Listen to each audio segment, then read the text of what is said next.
বলে শুন,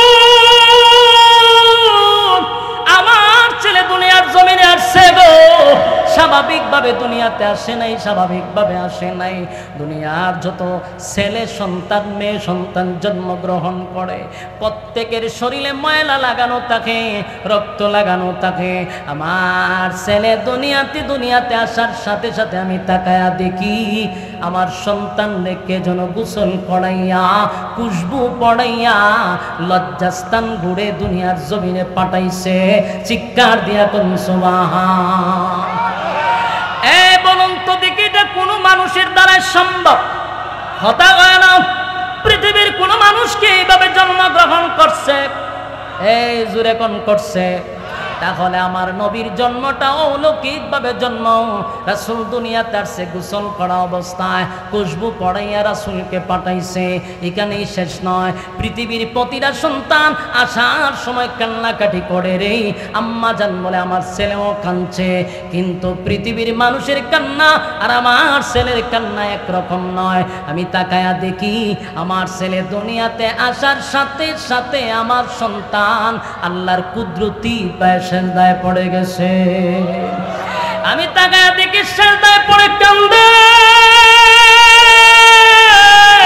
চিন্তায় পড়ে গেলাম, আমার ছেলে গুনগুনাইয়া কান্দে। আমি গইরাইয়া কাছে গেলাম, গিয়া দেখি আমার ছেলে বলে রব্বি হাবলি উম্মতি।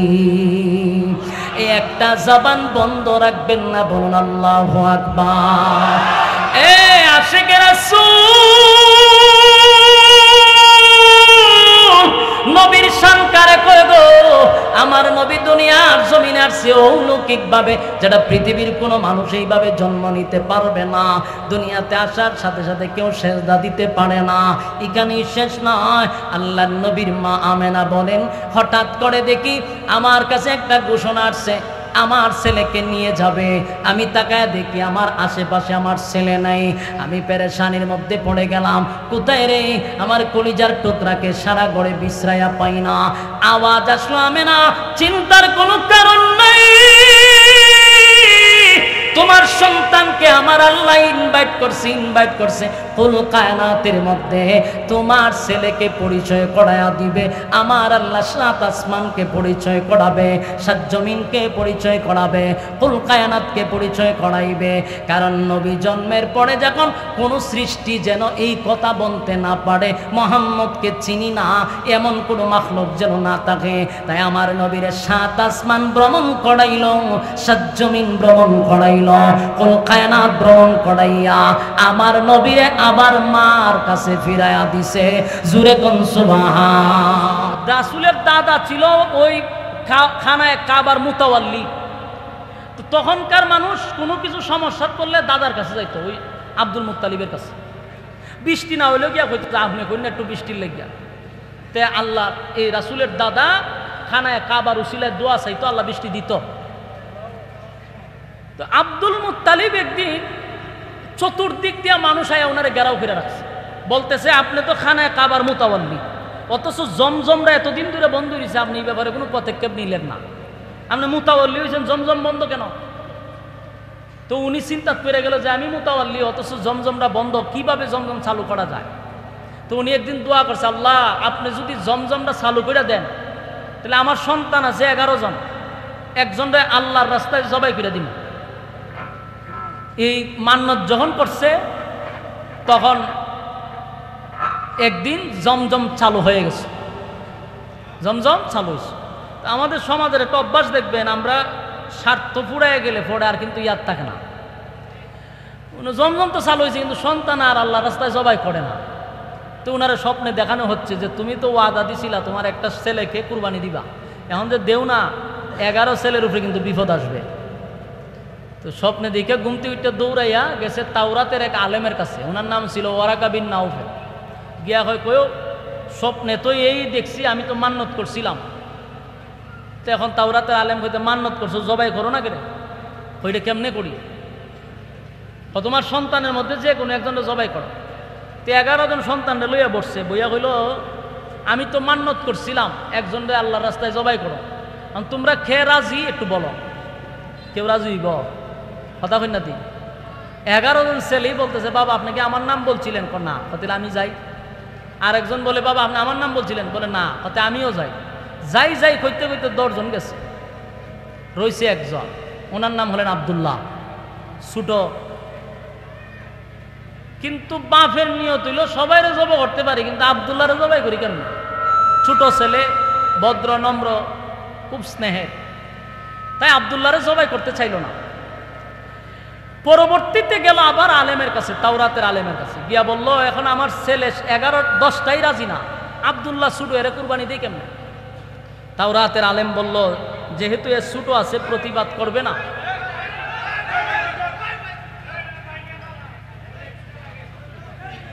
এটা কি কোনো ষড়যন্ত্র কিনা? ষড়যন্ত্র হইতে পারে কিনা? সন্দেহ লাগতেছে তো। হ্যাঁ না, এটা কি ষড়যন্ত্র হইতো তো না? এরকম হইতো কেন? আমার প্রশ্ন হলো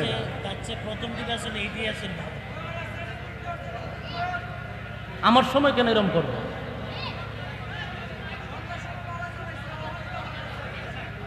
আমার সময় কেন এরকম হইবে? আমি এটা বুঝতে পারতেছি না।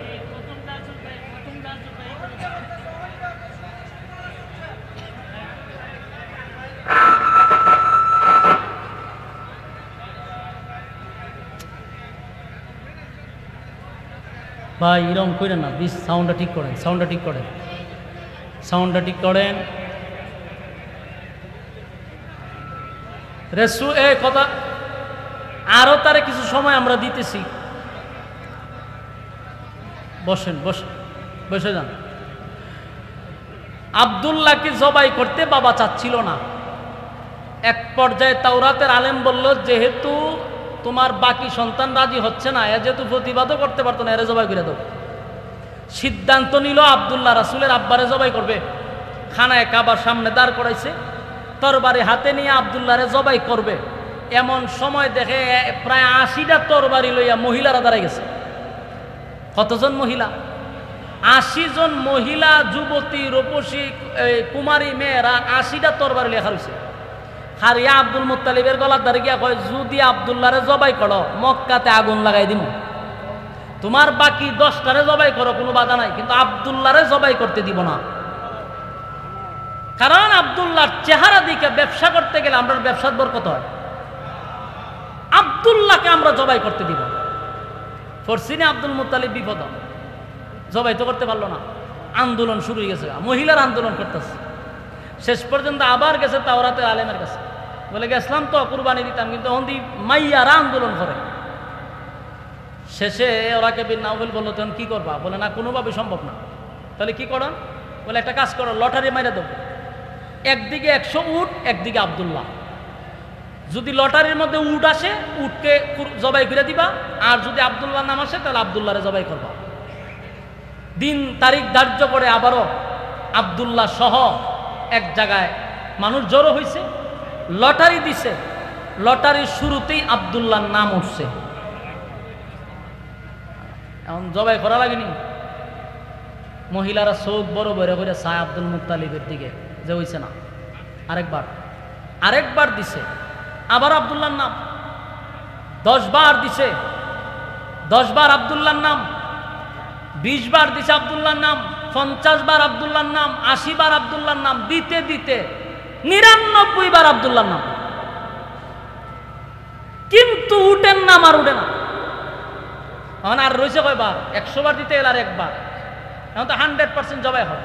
আবার মহিলারা তরবারি নিয়ে দাঁড়াইছে, দাঁড়ায় ঘোষণা দিতেছে আব্দুল মুত্তালিব একে একে যদি 10টা ছেলেরও তুমি জবাই করো কোনো দুঃখ ছিল না, কিন্তু আব্দুল্লাহরে যদি 100 বার না 1000 বার আব্দুল্লাহর নাম উঠে, 6000 বার, এখানে তো 99 বার উঠছে।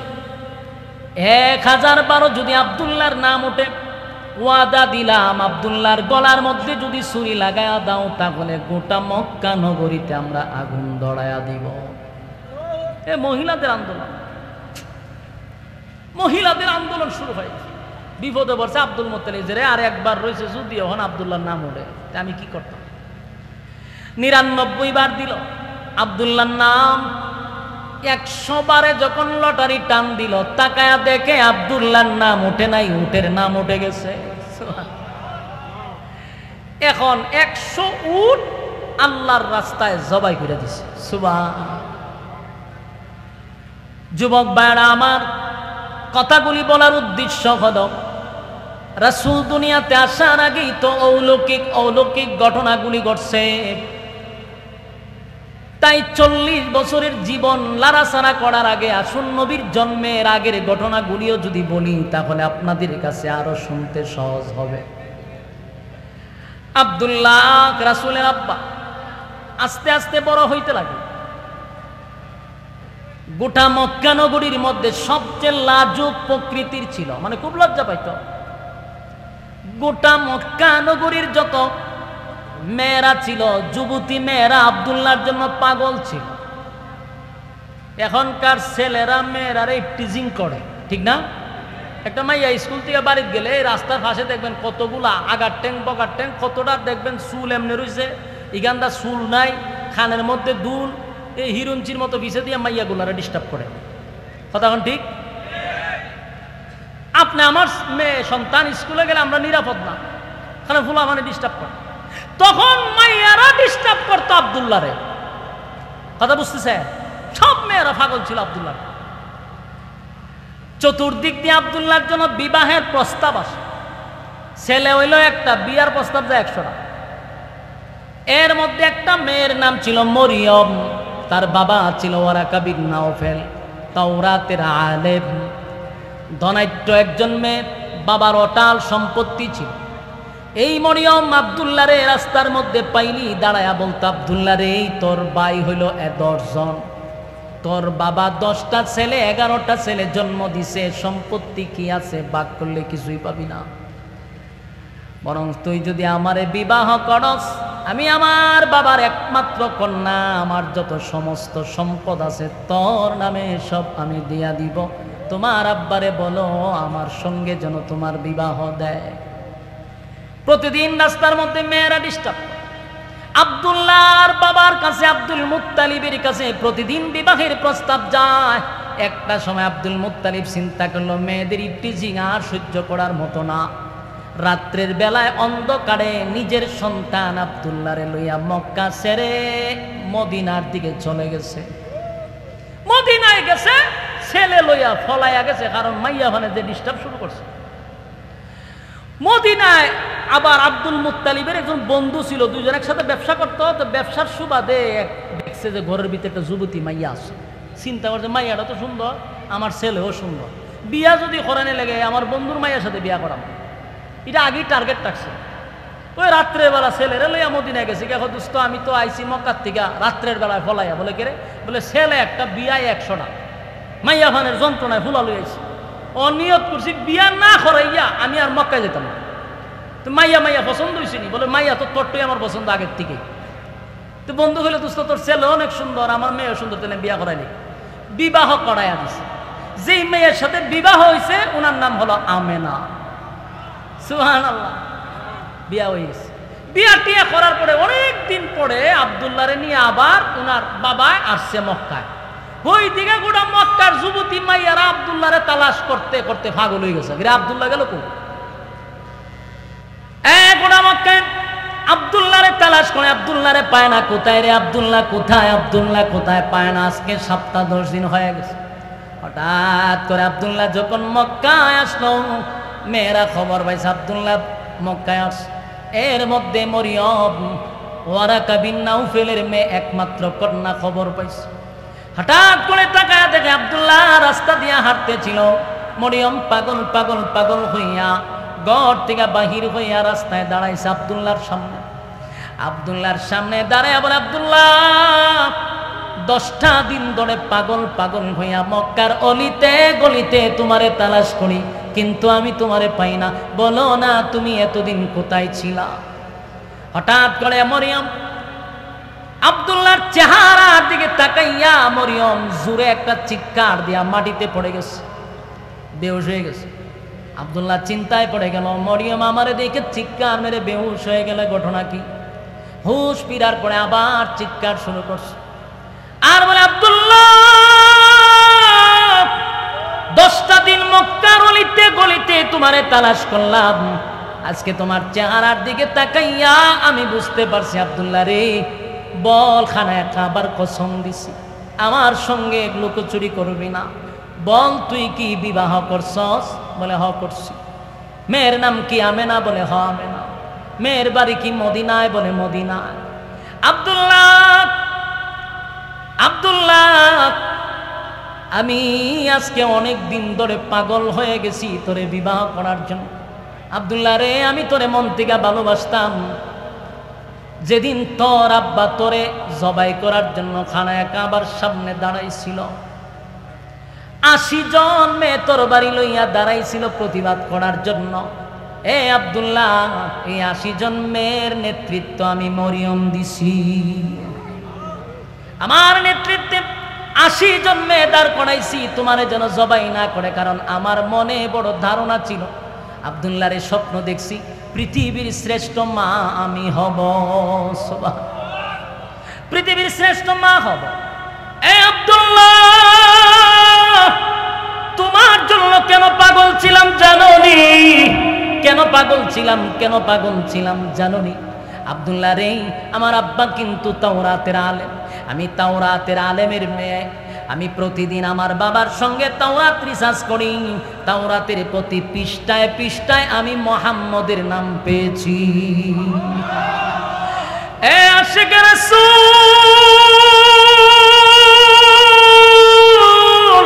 প্রতিটা কথা দিলের কান লাগায় শুনবেন। আল্লাহর পয়গম্বর দুনিয়াতে এখন আসে নাই, অলৌকিক ঘটনা শুরু হয়ে গেছে আগেই। যুবক ভাইরা আমার, নবীর শান কারে কয়? নবীর শান কত প্রকার, যদি শেষ পর্যন্ত থাকেন তাহলে আজকে নবীর শান শুনা যাবেন ইনশাআল্লাহ। নবীর শান কারে কয়, কত প্রকার ও কি কি, দিলের কান লাগায় শোনার চেষ্টা করুন। এবার মরিয়ম বলেন, আমি যখন তাওরাত পড়তাম, তাওরাতের প্রতি পৃষ্ঠায় আমি মুহাম্মদের নাম পেয়েছি। আর সেই মুহাম্মদের নূর আমি আব্দুল্লাহ তোমার মধ্যে দেখতে পাইতাম। তাই আমার মনে চাইছিল তোমারে যদি বিবাহ করি আমি পৃথিবীর শ্রেষ্ঠ মা হব। এ আব্দুল্লাহ, আজকে তাকায় দেখি সেই নূর তোমার চেহারার মধ্যে নাই গো। আমি বুঝতে পারছি এই নূর তো বিবাহ ছাড়া যাবে না। নির্ঘাত তুমি বিবাহ করছ। আব্দুল্লাহ রে, আমি তোমার জন্য পাগল ছিলাম, তোমার রূপ দেখে নয়, আমি মুহাম্মদের মা হইতে চাইছি, পৃথিবীর শ্রেষ্ঠ মা। এ আব্দুল্লাহ, যেহেতু আমি পৃথিবীর শ্রেষ্ঠ মা হইতে পারলাম না, আজকে ওয়াদা দিলাম, খানায় কাবার কসম করলাম, আর কোনোদিন আমি মরিয়ম বিবাহ বসব না। যুবক আমার গর্বে যখন আমার নবী চলে আসলো, 6টা মাস হতে না হতে আব্দুল্লাহ দুনিয়ার থেকে বিদায় হয়ে গেল। মা আমেনা 6 মাসের যখন গর্ভ ধারণ করলো, এর ভিতরে আব্দুল্লাহ চলে গেছে। এবার আমেনা বিধবা হয়ে গেল। বিধবা অবস্থায় যখন আমেনা নিজের কাহিনীটা মানুষকে শোনায়া দেয়, পৃথিবীর মানুষেরা রে, কেমন সন্তান আমার পেটে আসছে শোনো। আমি আমেনা যখন রাস্তা দিয়া হাঁটি, কোনো পাখি আমার মাথার উপর দিয়া যায় না। এ আশিকে রাসূল, নবীর শান কারে কয়? নবীর শান কারে কয়? দিলের কান লাগায়া শোনো। আমেনা বলে, শুধু তাই নয়, আমি যখন কলস নিয়ে পানি আনতে যাই, আগের জামানায় টিউবওয়েল ছিল না, কূপের থেকে পানি তুলতে হয় রশি দিয়া।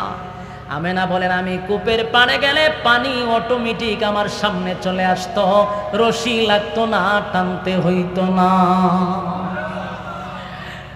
শুধু তাই না, আমেনা রাস্তা দিয়ে যায়, মানুষ দেখে এত গ্রান, এত গ্রান, এত গ্রান, এত গ্রান। আরবের মানুষেরা সমালোচনা করতে লাগলো, আব্দুল মুত্তালিবের ছেলে তো মারা গেল, আমেনা তো বিধবা, বিধবা নারী শরীরের মধ্যে এত ঘ্রাণ লাগাইয়া রাস্তা দিয়া হাঁটে। চতুর্দিকে সমালোচনা শুরু হইল। আব্দুল মুত্তালিবের কানে আসলো, তোমার বৌমা তো বিধবা হয়ে গেছে, তারে বলবা সে যেন এত মজার ঘ্রাণ লাগাইয়া রাস্তা দিয়া যেন না হাঁটে। আর এটা এমন গ্রাহান, মক্কার কোথাও এই সুগন্ধি পাওয়া যায় না।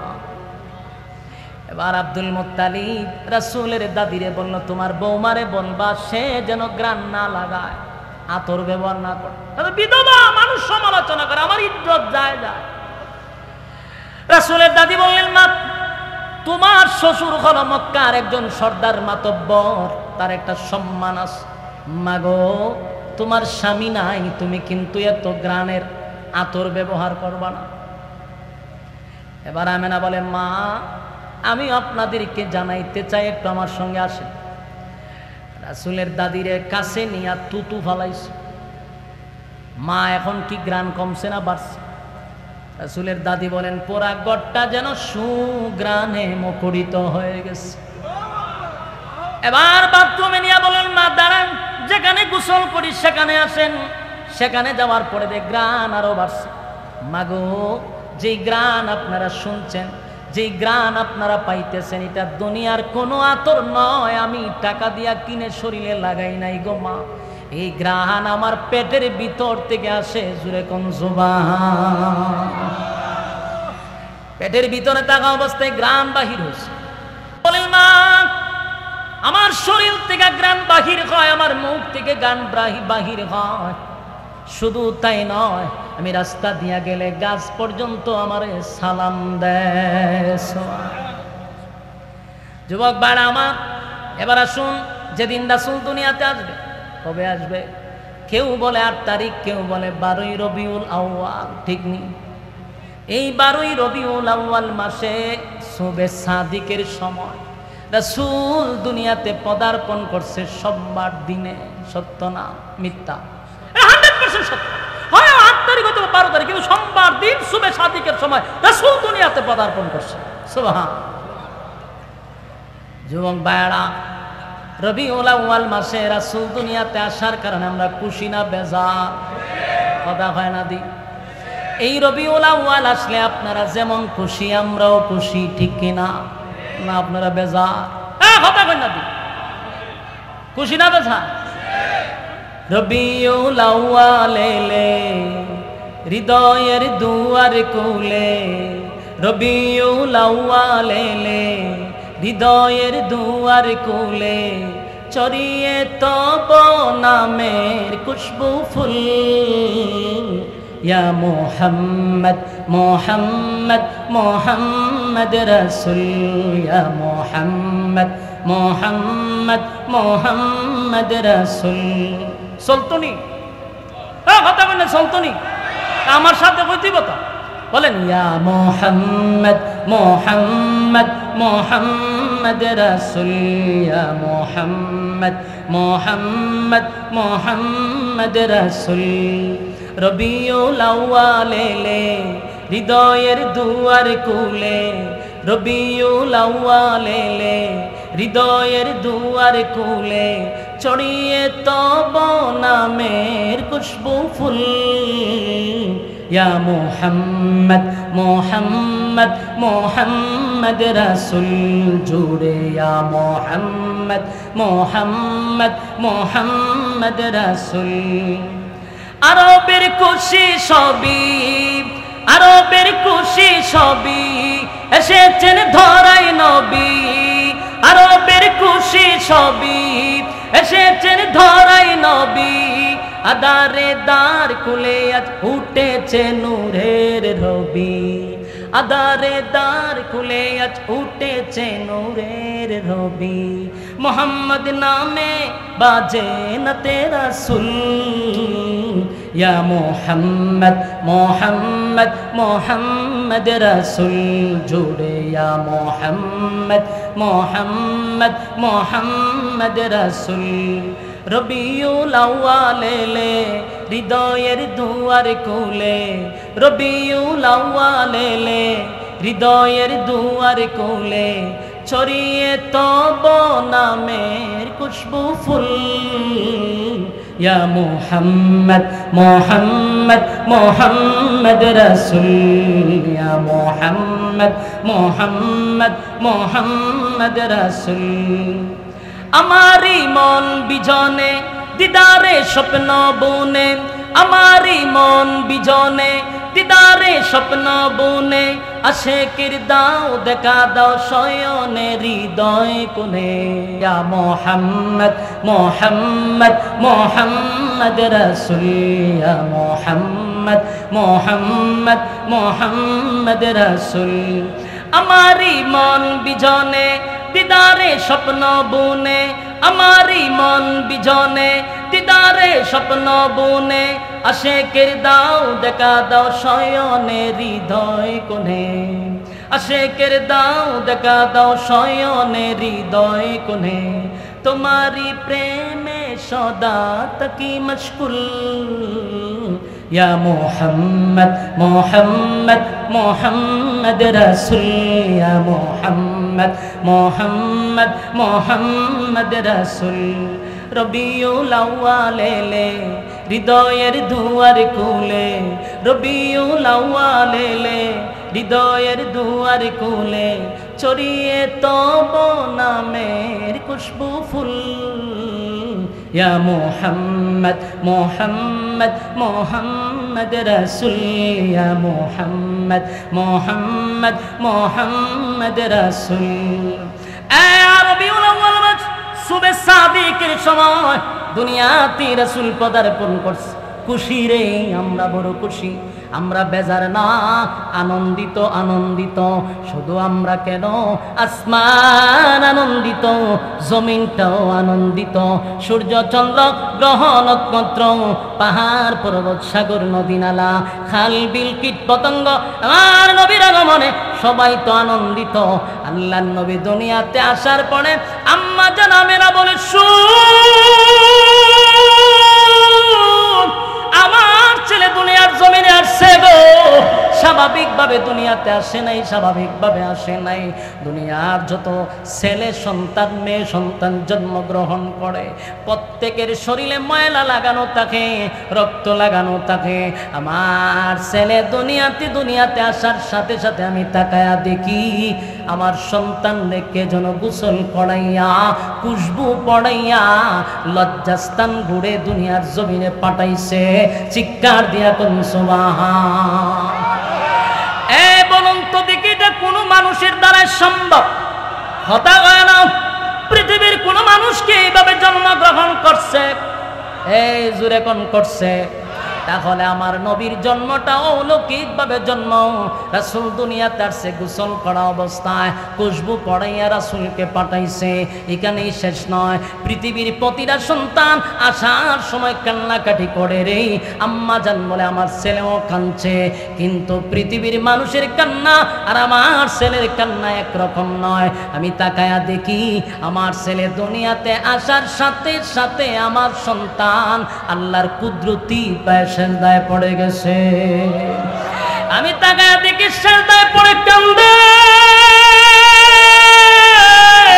চিন্তায় পড়ে গেলাম আমার ছেলে গুনগুনাইয়া কান্দে আমি গইরাইয়া কাছে গেলাম গিয়া দেখি আমার ছেলে বলে রব্বি হাবলি উম্মতি এই একটা জবান বন্ধ রাখবেন না বলুন আল্লাহু আকবার আশিকে রাসূল নবীর শান কারে কয় গো আমার নবী দুনিয়ার জমিনে আসছে অলৌকিক ভাবে যেটা পৃথিবীর কোনো মানুষ এইভাবে জন্ম নিতে পারবে না দুনিয়াতে আসার সাথে সাথে কেউ সেজদা দিতে পারে না এখানেই শেষ নয় আল্লাহর নবীর মা আমেনা বলেন হঠাৎ করে দেখি আমার কাছে একটা ঘোষণা আসছে আমার ছেলেকে নিয়ে যাবে আমি তাকায় দেখি আমার আশেপাশে আমার ছেলে নাই আমি পেরেশানির মধ্যে পড়ে গেলাম কোথায় রে আমার কলিজার টুকরাকে সারা ঘরে বিশ্রায়া পাই না আওয়াজ আসলো আমেনা চিন্তার কোনো কারণ নাই তোমার সন্তানকে আমার আল্লাহ ইনভাইট করছে কুল কায়নাতের মধ্যে তোমার ছেলেকে পরিচয় করায়া দিবে আমার আল্লাহ সাত আসমানকে পরিচয় করাবে সাত জমিনকে পরিচয় করাবে কুল কায়নাতকে পরিচয় করাইবে কারণ নবী জন্মের পরে যখন কোনো সৃষ্টি যেন এই কথা বলতে না পারে মুহাম্মদকে চিনি না এমন কোনো মাখলুক যেন না থাকে তাই আমার নবীর সাত আসমান ভ্রমণ করাইল সাত জমিন ভ্রমণ করাইল কুল কায়নাত ভ্রমণ করাইয়া আমার নবীরে আবার মার কাছে ফিরায়া দিছে। জুরে কোন সুবহান। বলুন এটা কোনো মানুষের দ্বারাই সম্ভব? হ্যাঁ আশিকে রাসূল জুরে কোন সম্ভব? পৃথিবীর কোনো মানুষ জন্মের পরে পৃথিবী ভ্রমণ করছে? কথা হয় না, আওয়াজ দিতে হবে আমার নবীর দ্বারাই সম্ভব। এইভাবে অলৌকিক ঘটনা। শুধু তাই নয়, আবু তালেব বলেন আমি তাকায়া দেখি আমার বাতিজারে কুলে নিব, আমার বাতিজা শুধু চতুর্দিকে মাথা লাড়ায়। আশ্চর্য হয়ে গেলাম, আমি আমার বাতিজার চেহারার দিকে তাকায় আসি, বাতিজা আমার চেহারার দিকে তাকায় না, ডাইনে মাথা লড়ায় বামে লড়ায়। হঠাৎ করে তাকায়া দেখি সূর্য চন্দ্রটাও ডাইনে লড়ে বামে লড়ে। আশ্চর্য হয়ে গেলাম, চন্দ্র ডাইনে বামে লড়ে। শুধু তাই নয়, আমার বাতিজা বামে যদি চেহারা ঘুরায় চন্দ্র বামে যায়, আমার বাতিজা ডাইনে যদি চেহারা ঘুরায় চন্দ্রটা ডাইনে যায়। চিৎকার দিয়ে করুন সুবহান। এ আশিক রাসূল, এটা আমার নবীর শান, এটা আমার নবীর শান, এটা আমার নবীর শান, এটা আমার নবীর শান। পৃথিবীর কোন মানুষের জন্মের পরে চন্দ্র নবীরে আনন্দ দিছে, কোন মানুষকে আনন্দ দেয় নাই, আমার নবীরে আনন্দ দিছে। তাই পৃথিবীর কোন মানুষের জন্য এটা সম্ভব ছিল না, আমার নবীর জন্য সম্ভব ছিল। শুধু তাই নয়, একের পর এক অলৌকিক ঘটনা। হালেমাতুস সাদিয়া যেদিন রাসূলকে নিয়ে যাবে সেদিন অলৌকিক ঘটনা। যেই উটনিটা হাঁটতে পারত না, নবীরে উঠানোর পরে উটনি এমন ভাবে দ্রুত গতিতে দৌড়ায় যেন সমস্ত উটকে পিছনে রেখে উটনি দৌড়াইয়া তায়েফে চলে গেছে। সুবহান। একের পর এক অলৌকিক ঘটনা। শুধু তাই নয়, আমার নবীর জন্মটা অলৌকিক, যা পৃথিবীর কোন মানুষের দ্বারা এই অলৌকিক ঘটনা ঘটা সম্ভব না, সম্ভব না। যুবক ভাইরা আমার, নবী দুনিয়াতে আসছে খুশি, সবাই খুশি, সবাই খুশি, কেউ কিন্তু বেজান না। আল্লাহর নবীর জন্মটা অলৌকিক। এবার মক্কাতে যখন 40 বছর পূর্ণ হওয়ার পরে মক্কার একটা উঁচু জায়গায় দাঁড়াইয়া হাবিবে কিবরিয়া বলছিল আজকের পর থেকে বলো লা ইলাহা ইল্লাল্লাহু মুহাম্মাদুর রাসূলুল্লাহ সাল্লাল্লাহু আলাইহি ওয়াসাল্লাম। এই আদাসি মক্কার সব মানুষরা বলে আব্দুল্লাহর পুত্র মুহাম্মদ বলে তোমারে ডাকলাম, আর আজকে তুমি মুহাম্মাদুর রাসূলুল্লাহ হয়ে গেলা, কেমনে তুমি রাসূল হইছ? এবার রাসূল প্রশ্ন করে আমার 40 বছরের জীবন ইতিহাস থেকে দেখো, তোমরা যদি অ্যানালাইজ করো, পর্যবেক্ষণ করো, তাহলেই বুঝবা আমি নবী হওয়ার যোগ্য। কথা বুঝতেছেন? রাসূলের জীবনীটা কয় বছর? 63 বছর। 40 বছর কুরআন নাজিল হওয়ার আগে হলো 40 বছর। 40 বছর পরে ঘোষণা দিল আমি মুহাম্মাদুর রাসূলুল্লাহ। মক্কার মানুষ বলে কেমনে রাসূলুল্লাহ হইলেন? নবী বলেন আমার জন্ম থেকে নিয়ে 40 বছর খাটাখাটনি কইরা দেখ, ভালো করে কাটতে দেখ। তারা যখন গবেষণা শুরু করলো, 1 নাম্বার গবেষণা হলো নবী দুনিয়াতে যে জন্ম নিয়েছে এটা তো অলৌকিক জন্ম, যেটা কোনো মানুষের দ্বারা সম্ভব না। তাহলে এই দিক তাকাইলে উনি নবী হওয়ার যোগ্য। আমার নবী কোনদিন ওনার লজ্জাস্থানের কাপড় সরতে পারে নাই, এটা কোনো মানুষের দ্বারা সম্ভব না, আমার নবীর দ্বারা সম্ভব ছিল, তাই উনি নবী হওয়ার যোগ্য। কথা হয় না? নবীকে আনন্দ দেওয়ার জন্য চন্দ্র লড়াচড়া করে, এটা কোনো মানুষের দ্বারা সম্ভব না, নবী হওয়ার জন্য এটাই যোগ্য। কথা হয় না? এটার এর থেকে বড় প্রমাণ কি হইতে পারে? একে একে 40 বছর যখন তারা অ্যানালাইজ করে দেখলো যে কথা তো সত্য, উনি নবী হওয়ার যোগ্য। কিন্তু এর পরেও নবী হওয়ার যোগ্য জানার পরেও অনেক মানুষ সেদিন নবীর হাতে কালেমা পড়ে নাই। কথা ঘন্টি যুবক বাড় আশিক রাসূল 40টা বছর আমার নবীরে সবাই ভালোবাসত, উপাধি দিছে রে আল আমিন। কারণ 40 বছরে আদেশ নাই, নিষেধ নাই, সুদের বিরুদ্ধে বয়ান নাই, ঘুষের বিরুদ্ধে বয়ান নাই, পর্দা নাই, কোন ওয়াজ নসিহত করে নাই, কেউ শত্রুও নাই। যেই মাত্র 40 বছর পূর্ণ হলো, আল্লাহর নবী বলেন লা ইলাহা ইল্লাল্লাহ, নেই কোনো মাবুদ আল্লাহ ছাড়া। আজকের পর থেকে গাছের পূজা, মাছের পূজা, জনার পূজা, ল্যাংটার পূজা, এই সমস্ত ভণ্ডামি আজকের পর থেকে সব বাদ। এবার গোলামি চলবে কার? যেই মাত্র রাসূল বললেন আজকের থেকে আগুনের পূজা, সূর্যের পূজা, চন্দ্রের পূজা, পাথরের পূজা, ল্যাংটার পূজা, জড়ার পূজা, আয়োজনের পূজা, খাইতনের পূজা সব বাদ, গোলামি চলবে কার?